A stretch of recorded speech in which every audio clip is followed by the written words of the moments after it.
The Mastering Local Marketing podcast helps local small business owners like you understand what it takes to successfully market your business and drive new customers through your doors.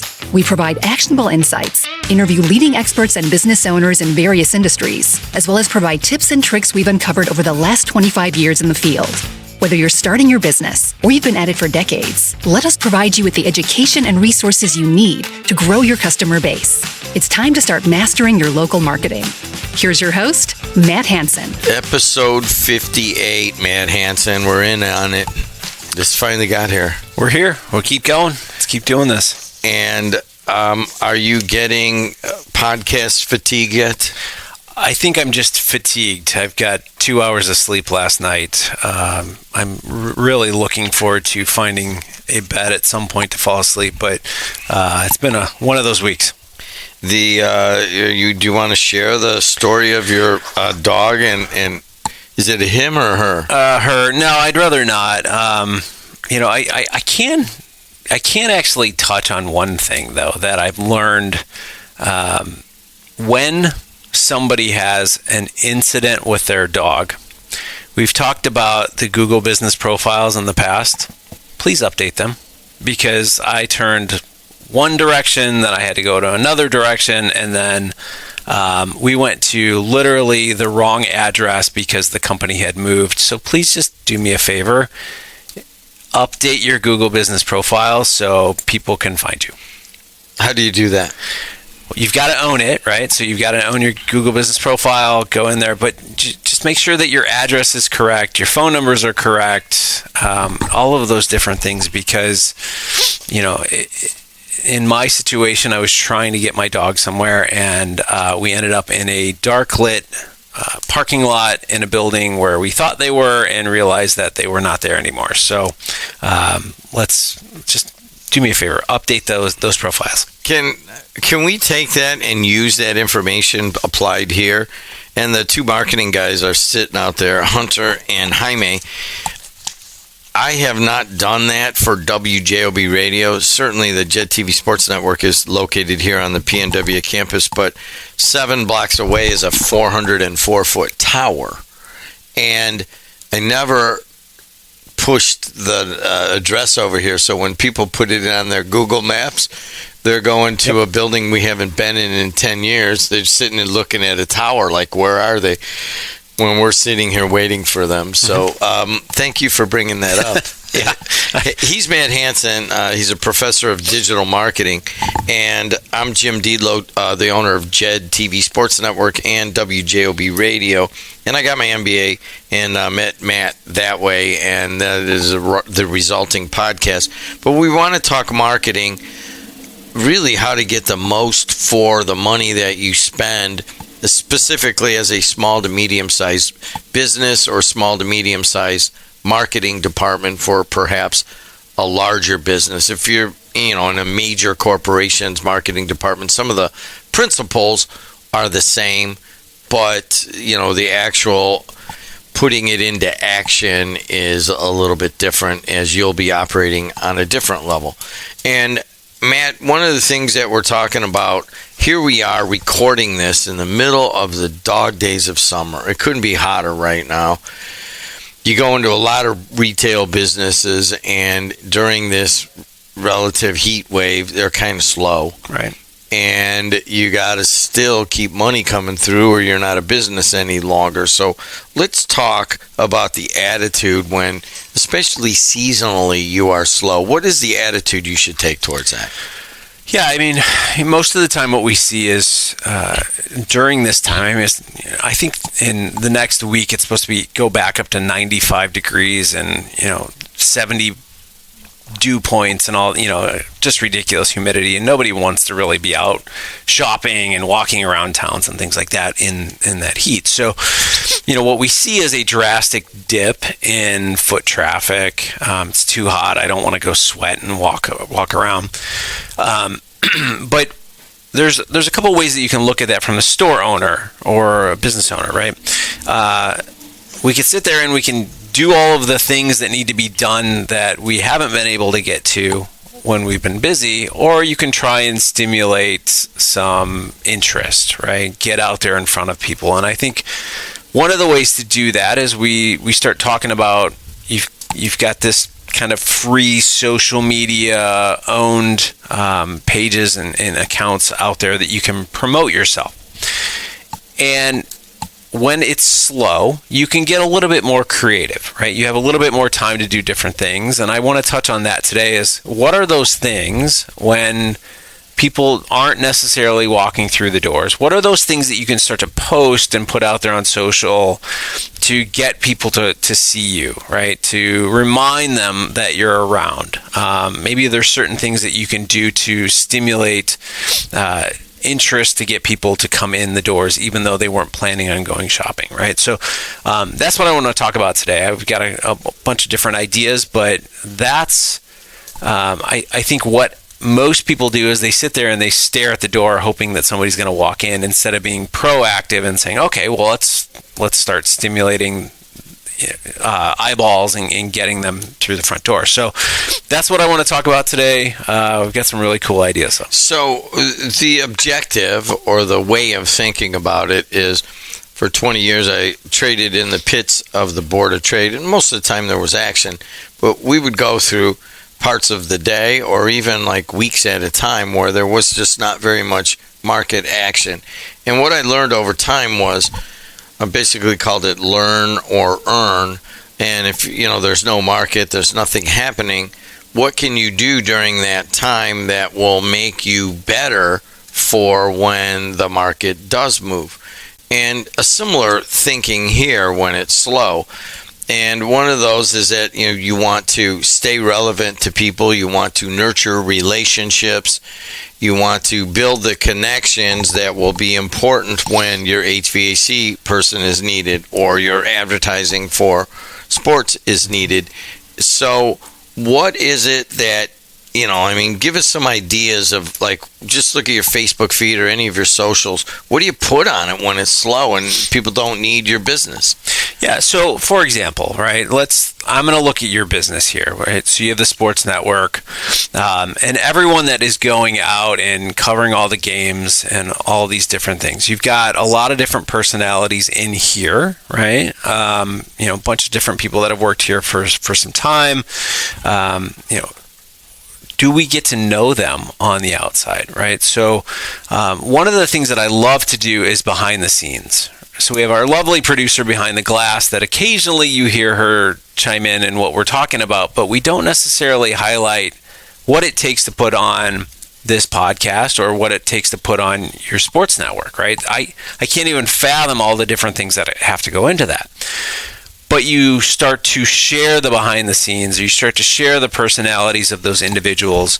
I teach at a university, and we have a bunch of different marketing professors, and each one of them has a different personality. So if we wanted to highlight the different personalities and what they do, you're going to see that I'm drastically different from the next professor, right? So I have my different hobbies, my different things, my different teaching styles, that all the things that really excite me are drastically different from somebody else. But what we're saying is, from a small business perspective, you're more than just the sign that's on the outside of your business.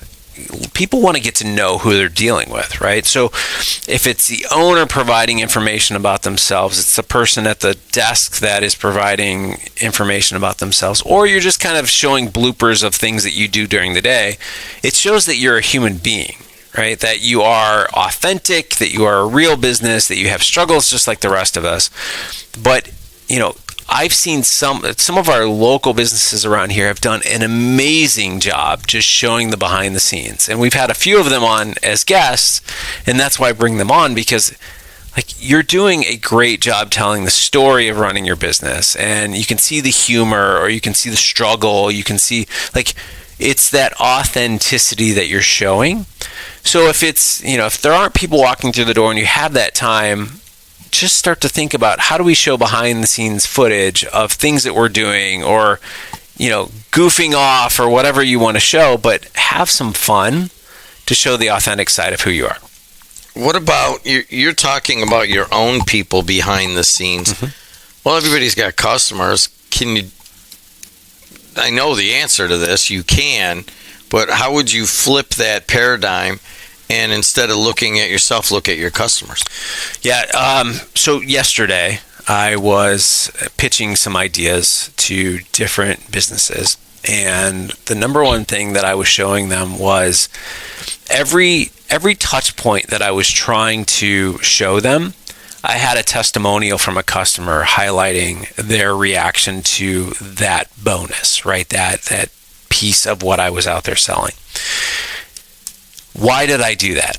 Because it's authentic. It shows that I'm not just telling you this is going to happen. This is what former clients have said happened based on their reaction to what we're doing here. So you can highlight the customers and their experiences. You can highlight the testimonials, or you can just highlight the customers, right? So here's Nancy, right? She's been a customer of us for 20 years. We love Nancy. She's part of the family. You're just kind of doing that. I think from a local level, we have Albert's Jewelers, who they've done that for years, where they interview and they show their former customers. And, obviously their social media person is a former student of ours, but they highlight the customer a lot. And I think that shows that your customers are pleased with you, and people love to see that. And maybe you tag them on the post. But if your favorite companies that you deal with over and over start to tag you, that's exciting, right? Like, oh, they've noticed me. I'm real to them. I matter. Those are just simple little things that you can do. So if Nancy walks in on the day when it's very quiet and say, hey, Nancy, I want to do a highlight on you. You've been coming here for 20 years. Let's just do a quick video, 1-2 minutes. We're going to ask you a few questions. Would you mind? She'd be like, oh, no, this would be great, right? Get some video. You post that on there. Nancy stopped in today. This is who she is. And then you just keep doing that. Keep highlighting different customers through different weeks, and you're going to start to see a new area, a new content pillar that develops into your social platform. What about how-to videos? People love how-tos, right? Let's face it. If you are a business that people are buying your product to do something, right? So yesterday I was cleaning some things up, and I moved a chair, and I saw my son had done a painting, and there were 3 different canvases. So he must have bought like a 4 or 5 pack, and there were 3 canvases sitting there. And I can't paint. I'm going to be honest. I'm an extremely artistic person. I can use technology to design. I can draw. I cannot paint to save my life. Right? I took advanced art in high school. I probably spent 6 months on a painting, and I still hated it after I was done with it. Right? The thing was, it was twice as thick when I was done with it.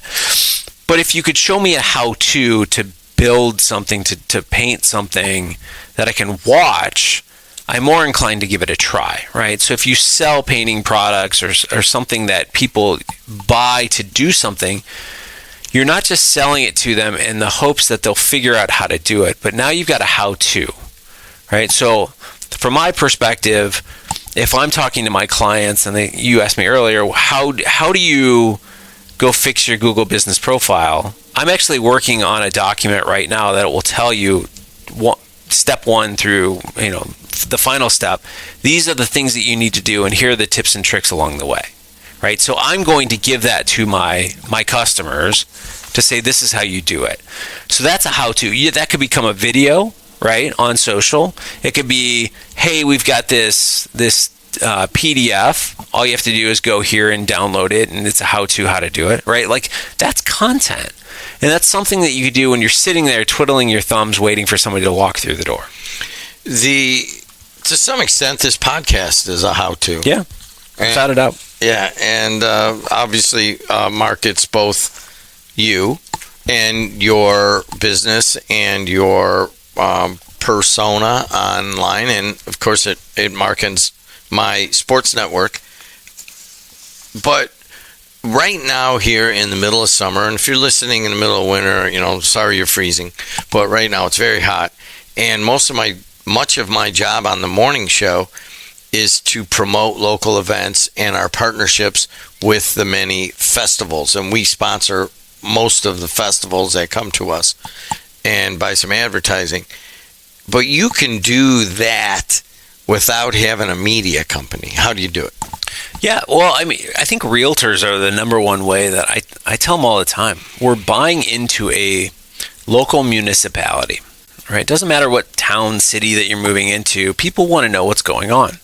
So if they sell a house or they help you buy a house in a local area, are they done with you at that point? Probably, unless you're providing any additional value. So again, if you're a realtor and it gets slow as you get into, I would say once you hit Thanksgiving, nobody wants to move in that window. It's, cold in Chicago. You're in the holidays. Nobody wants to pick up and move at that point. Provide value at that point. It's now slow. People aren't calling you. Nobody's looking at houses. Provide real value, right? So could it be, holiday events that are going on, Christmas markets that are out there, New Year's celebrations that you didn't know about, alternative New Year's things that you can do at home, party ideas that you can have, things you could do with your children if you don't want to go out for New Year's, right? Like all of these different things, these content that you can put out there that keeps people looking forward to seeing what you have next. So as a realtor, right, the idea is I only need you so often, right? I haven't moved in years. Some people move every couple years, but there are realtors that I follow because of the content that they provide, right? They're telling you about the events that are going on. Maybe they're sharing recipes, right? Like I love to cook. Maybe they're giving you a recipe every week. They've partnered with a chef. I don't know. There's a million different ways that you can do this, but these are content pillars that you can put out there. And you mentioned the events, right? We've got concerts going on around us because we're in the summer. I personally don't necessarily go to them, but just by sitting here today, I've learned who's in town. If I'm online, I saw a lot of the things that are going on, so I know that's the way that I'm getting that information. So if you are the one putting out that information and people are interacting with that, they're going to see you a lot more than they would if you're not putting that content out there. What about polls? We do that with our sports. What game should we do? Who is, tell us who the top 5 are in football in this area. And those they get a lot of interaction. People love to argue for some reason. So when you put a poll out there, everyone wants to put their opinion out there. So I love watching that in sports because, again, grew up a Bears fan. I will always be a Bears fan. I'm going in not optimistic this year. I'm done doing that. But, I follow probably 4 or 5 different accounts that talk about the Chicago Bears.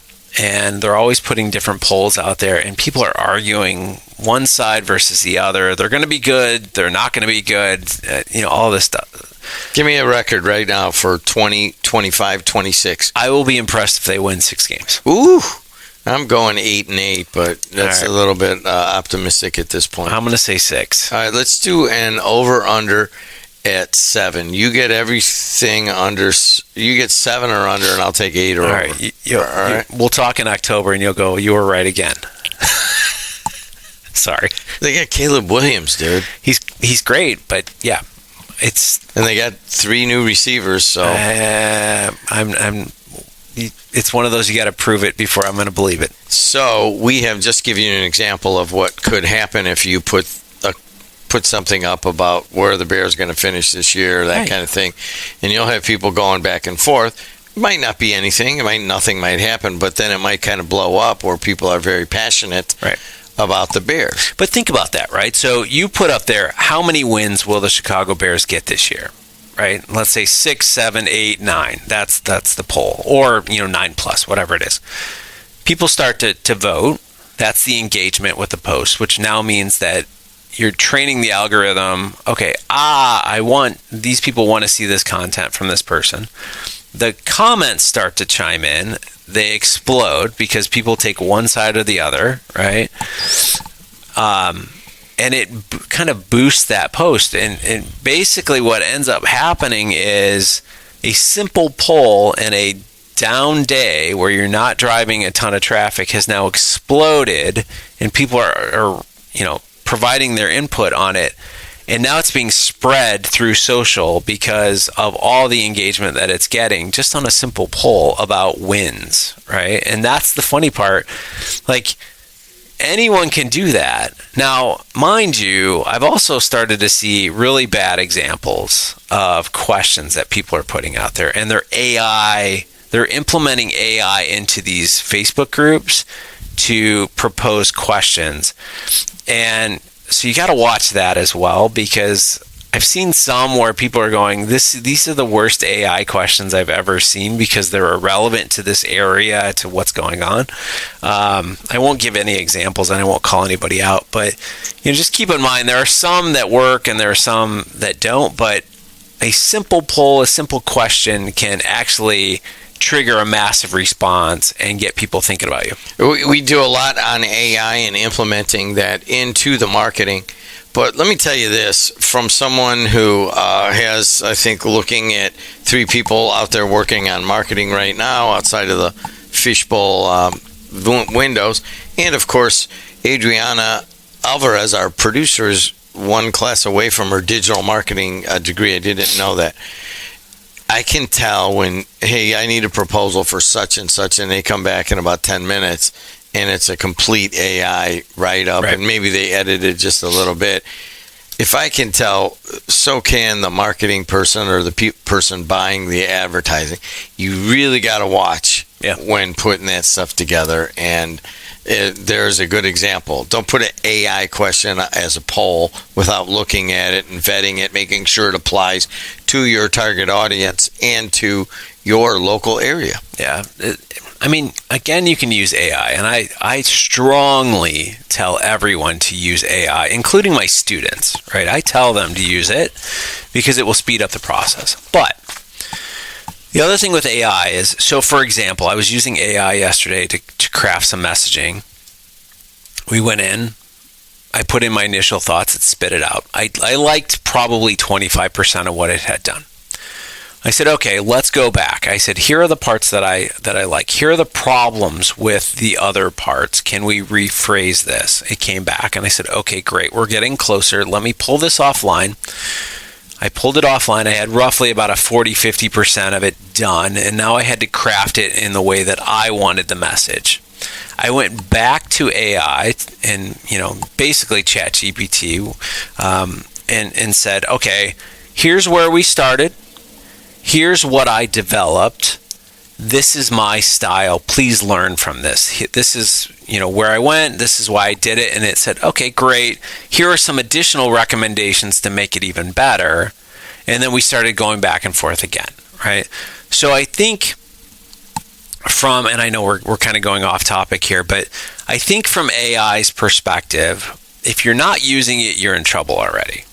Right, because where we're heading, and I don't want to get into LLM, models and all this other stuff, but like where we are heading in the future, we are speeding up faster and faster and faster, and you just got to hold on and start learning as much as you possibly can. But it's funny because in our household, we have multiple computers, and some form of AI is open at all times. My children are using it, I'm using it, and we're speeding things up and we're moving so fast. And it's funny because people ask me all the time, how do you do what you do? Like, how do you have that much energy? And again, I say, like, I got 2 hours of sleep last night, sleeping on the floor with my dog because, she's injured. But we knew the dog story was coming up. Yeah, sorry. To get away I'm trying. I don't want to get into it, but anyways, like, I still knew I had to do this podcast this morning, and I wasn't going to stop. And I went into AI, and we were talking about things. And I've trained everything to where it's a conversation. It is a partner with me to provide content. So if you do that, and taking this back to the social side of things, all I have to do, if I go into ChatGPT at this point, I will say, new reel. This is what we discussed in it. it will spit out based on all the parameters that I have put in there. It has learned who I am, how I want things done. It'll spit it out. I can literally cut, copy, boom, we're good, done. Ultimately, this is episode 58, and I want to go into promotions and sales and that stuff when things are slow. But what you should really do is go back an episode, and we pretty much covered discounts and promotions and so forth. This one is specifically about what to do when it's slow, and everybody has that. And the overriding attitude would be, to me, is the same thing: learn or earn. And all right, it's your busy season. If it's October and it's the middle of July, how do you stay relevant? Certainly, taking some of these tips will help you stay relevant. Yep. And until next time, we'll see you later. The Mastering Local Marketing podcast helps local small business owners like you understand what it takes to successfully market your business and drive new customers through your doors. We provide actionable insights, interview leading experts and business owners in various industries, as well as provide tips and tricks we've uncovered over the last 25 years in the field. Whether you're starting your business or you've been at it for decades, let us provide you with the education and resources you need to grow your customer base. It's time to start mastering your local marketing.